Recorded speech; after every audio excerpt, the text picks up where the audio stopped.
Hi, this is Francisco from Santa Maria da Feira. So, I recorded this in Portuguese, but now I'm recording in English for my international viewers because this is interesting. Behind me is a castle, the castle of Santa Maria. This castle is a symbol of the medieval age, of this era of knights and kings, which, like, why it is that, right? So the medieval era was characterized by conflict, by warrior monks like the Templars, by warrior kings like Don Afonso Henriques, the first king of Portugal. Why were they so combative? Several reasons, but one of them was that by the end of the Roman era, when the Roman Empire fell in the West, it was the Germanic tribes that came down across Europe and Italy and conquered the ancient Roman territories. These tribes, which were the ones that the Romans fought against for so long, were very warrior based. They were a culture of warriors that liked conquest and fighting, and they established themselves as the lords of the open European territories by conquering them and by subjugating the peoples from them. They were warriors, but they couldn't really establish themselves as true kings because the locals were already Christian, while the Germanics were polytheistic. They venerated Thor and Odin. They liked their warrior gods. The Christian priests from the time actually managed to talk with them, and they came to a kind of a middle ground. They sold the Christian God as a god that wasn't that different from the Norse gods.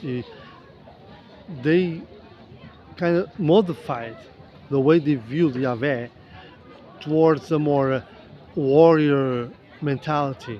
It was a Yahweh that didn't want just to people to convert others by being nice. It would conquer others, and those who didn't want to be with Yahweh deserved to be conquered and destroyed. So they were infidels, and this approach actually was really good for the Germanics. Like, it was something they identified with. Thus, they converted to this militant Christianity. And so they established themselves as kings that the peoples could accept. This went on until the Arabs established a new religion. The Islamic religion was born in the Middle East as an evolution, like Christianity, as an evolution of the Abrahamic religion. Under this new flag, the Arabs conquered all North Africa and then went to Italy and the Iberian Peninsula. They conquered almost the entirety of the Iberian Peninsula until only a small space in Navarra remained as an outpost of Christianity in the region. These descendants of the Germanic tribes, these warriors, these knights, then came to Navarra to fight against the Arabs and reconquer the Iberian Peninsula.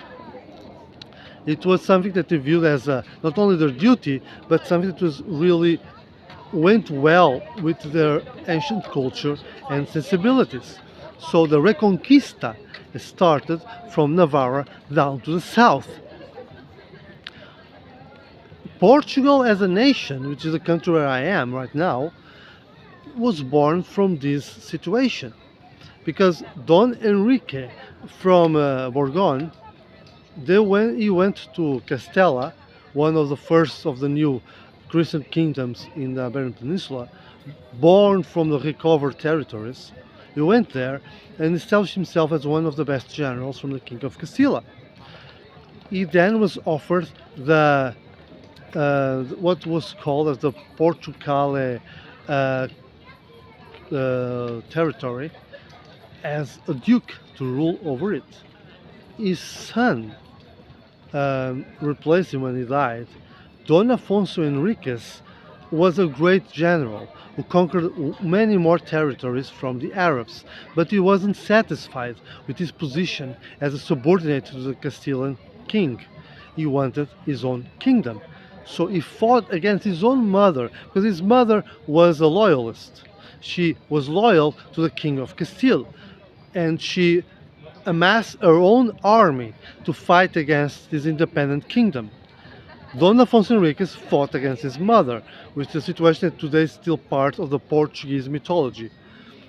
As such, he fought and managed to win, thus bringing Portugal forward as an independent nation. This happened 900 years ago. Castile no longer exists. It was eventually fused with other kingdoms to become Spain. So Portugal, by this fluke of fate, let's call it that, became one of the most ancient nations in Europe, in the world, because of this. It was born from an ancient kingdom that no longer exists. I hope you liked this small primer to medieval culture. I'm in what is called the medieval voyage, which is a festivity that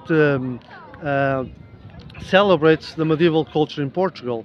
It will be open through the next week, so if you want to come around, just visit us in Santa Maria da Feira for the medieval voyage. See you later.